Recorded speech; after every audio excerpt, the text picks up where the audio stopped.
Now to make sure partner has something suitable to wear.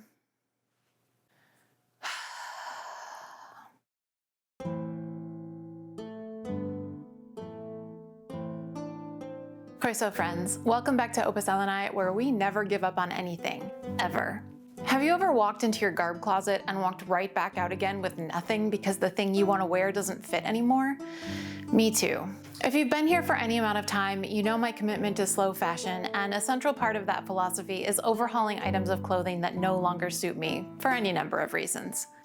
Last year, I spent several months building a Tudor outfit from the skin out, and today I'm adding another piece to that by refashioning one of my favorite late period pieces, my pink Elizabethan waistcoat or jacket. Everyone go grab your cuppa. Today, I am drinking Harney & Sons Gingerbread Festival tea. It is a black tea that tastes exactly how you'd think. Ginger, cinnamon, and a hint of molasses. I do wish it came in loose leaf rather than bags, but I love it so much that I'll take it how I can get it. Let's get into it. Because the waistcoat is mostly tight across the shoulders and back, I know I'll need to add fabric to the back seam.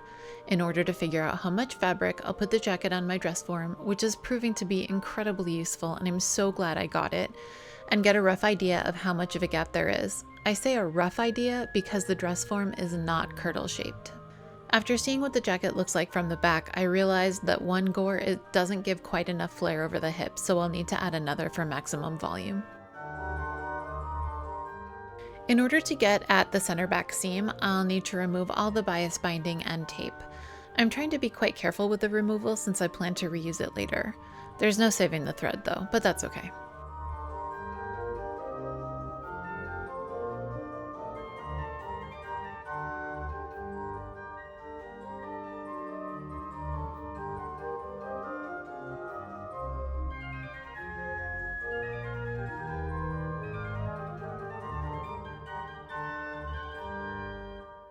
Once the trim is removed and carefully set aside, I can rip the back seam of both the fashion fabric shell and the lining and remove the center gore.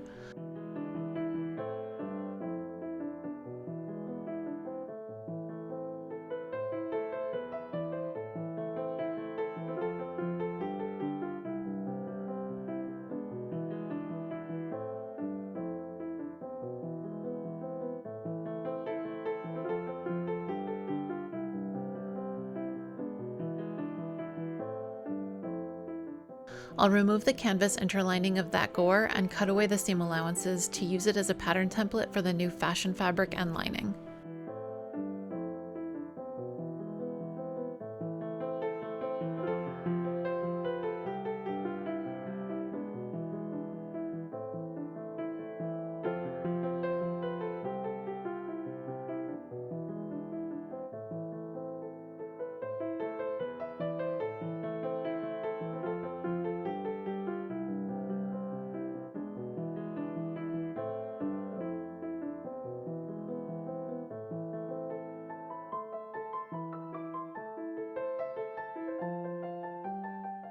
I'll use the same cotton canvas to make a strip 3 inches wide and the length of the back seam, plus a little bit just in case.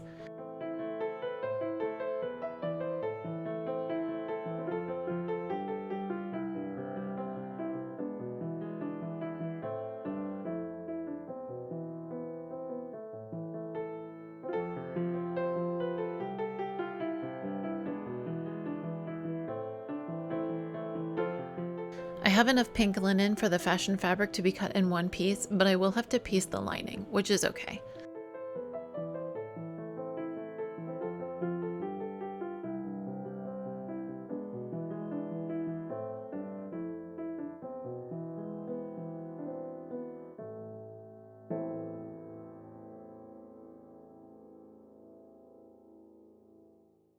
I'm not even going to move to the machine to piece the lining. I'm just going to fold one raw edge under and fill that down with tiny stitches.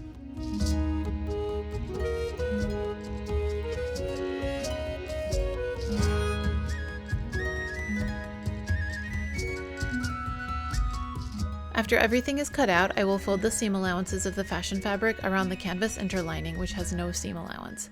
Then I can fold in the seam allowances of the lining fabric and pin those two pieces together right sides out. The jacket seam is already basically prepared, it just needs to be pinned.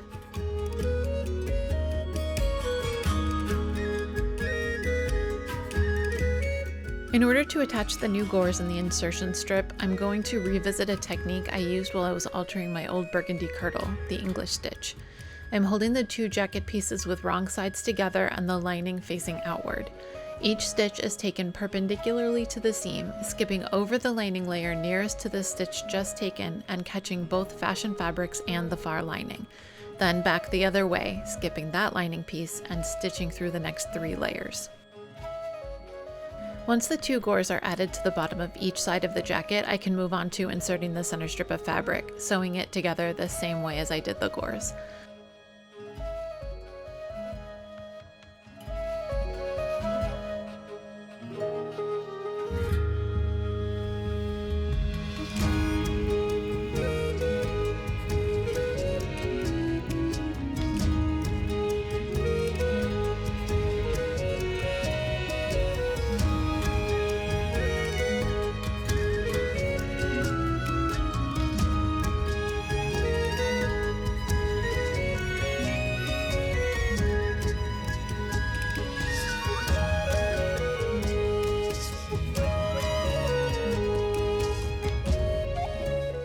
I will need to make sure that I don't pull the stitches too tight. They need enough slack to allow the seam to open up and lay flat.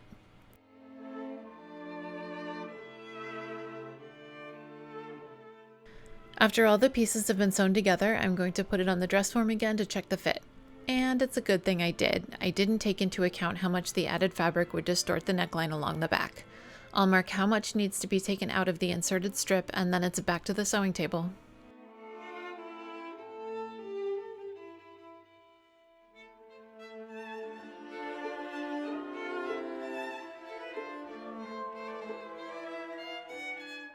I'll mark the center of the strip and divide the measurement of the pinched out section by 2 in order to know how much to take off each side.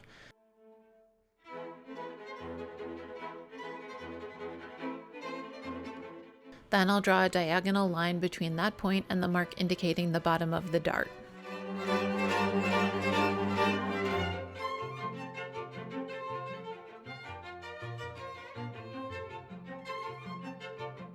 I'll start by seam ripping to about 1/2 inch below the bottom of that line and separating each layer of fabric.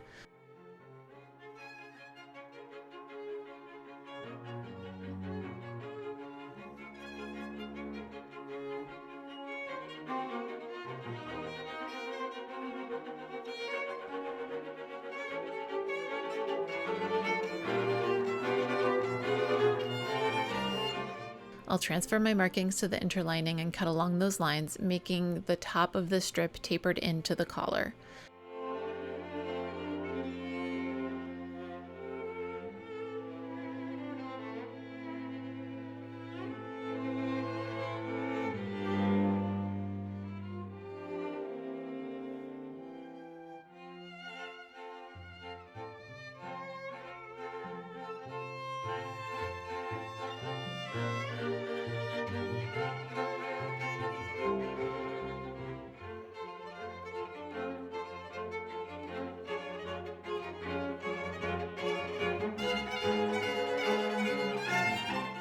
Then it's just a matter of folding the excess fashion and lining fabrics around the interlining and re-sewing everything back together.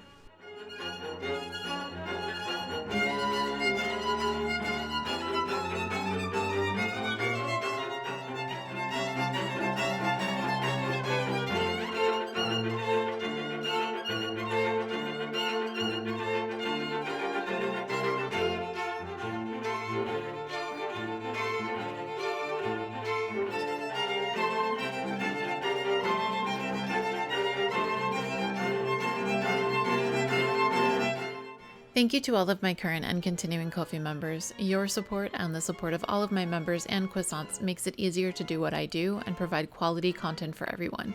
Thank you all so much. Stick around after this brief commercial break for the finishing touches. Time to reattach the trim. I'm using the 2 pieces I salvaged earlier and some of the bias tape I have left over from when I first made the jacket. Luckily, I was new to bias tape making at the time and accidentally made like 7,000 yards of it.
Thanks for hanging out with me today. It's always so satisfying to take something that you love but doesn't fit and make it over so that it continues to be wearable.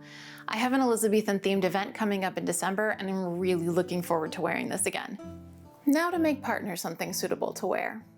If you enjoy this channel and want to support it, you can do that monetarily on my Ko-fi or for free by sharing this or any of my videos with friends on social media.